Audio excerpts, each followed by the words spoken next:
काय सांगाल, आज तुम्ही वरणगाव नगर परिषदेतील सर्व नगरसेवकांना भेट दिली, कसा प्रतिसाद मिळतो तुम्हाला? आज वरणगाव एक हप्ताभर झालं मी मतदारसंघात फिरतो आहे. जवळपास माझा एक राऊंड पूर्ण झाला.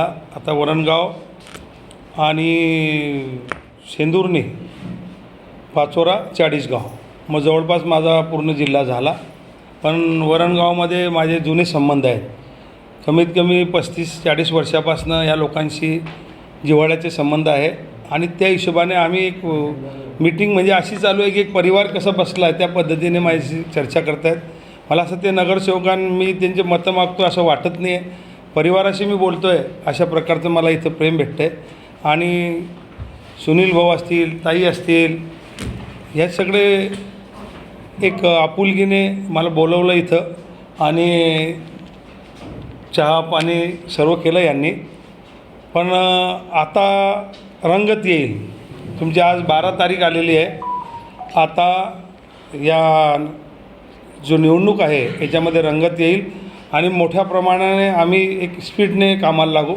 जसं आता राऊंड 2 होऊन जाईल, मग मिटिंगा होतील, मग पर्सनल मिटिंगा होतील आणि मग जे जिव्हाळ्याचे 30-35 वर्षाचे संबंधाचे लोक आहेत त्यांच्या आशीर्वादाने या निवडणुकीत मीच निवडून येईल. हो, तुमच्यासमोर मातब्बर असे नेते उभे राहिले आहेत. भाजप पक्षाचे आहेत, बंडखोरी करणारे शिवसेनेचे आहेत. तुम्ही कसं पाहता यांच्याकडे? आणि तुम्ही अपक्ष आहे स्वतः. मातब्बर काही असं तर काही वाटत नाही मातब्बर ते, कारण आम्ही भुसावळ शहरात इलेक्शन लढलो आहे. खूप मातब्बर आमच्यासमोर लढले आणि आम्ही जिंकलो आहे. म्हणून आम्ही काही विचार करत नाही मातब्बर कोण आहे. नंदूभाऊ महाजन आहेत, तेही चांगले आहेत, बिचारे माझे मित्र आहेत.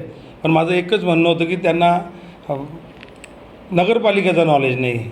आणि आता ते ज्या पद्धतीने फिरतायत, काळेताई फिरतायत, शरद भाऊ फिरतायत, ज्या मतदान मागतायत, सर्वांना सांगतायत की आपण काय करू शकतो. पण त्यात समजा काळेताई नगरसेविका आहेत, त्यांचे पती वगैरे नगरसेविक आहेत.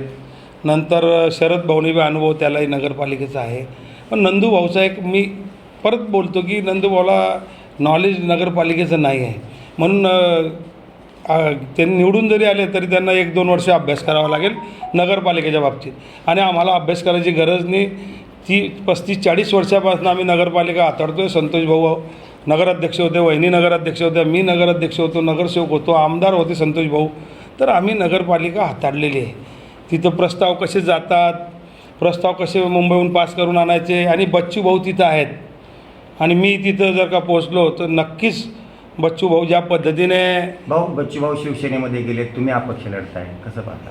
ते गेले मी शिवसेनेत जाणार होतो, चर्चाही झाली होती. पण हे इलेक्शन आल्यामुळे काही आमची सर्व टीम होती, त्यांनी सांगितलं बाबा आपल्याला अपक्ष फॉर्म टाकायचा आहे, कारण मग सर्व पक्षीय मला मतदान करतील. अपक्ष असल्यामुळे काय होईल, मला भाजपचे जे माझ्याशी जिव्हाळ्याचे संबंध आहेत तेही मदत करतील, शिवसेनेची मदत करतील आणि प्रत्येक पक्षाचा मनुष्य मला मदत करेल.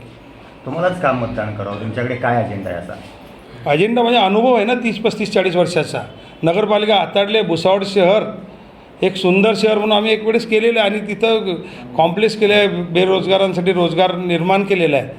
आणि चौधरी परिवारामध्ये ती क्षमता आहे फंड खेचून आणण्याची आणि विधान भवन असो, विधान परिषद असो, ते गाजवण्याची क्षमता चौधरी परिवारात आहे अगोदरपासूनच.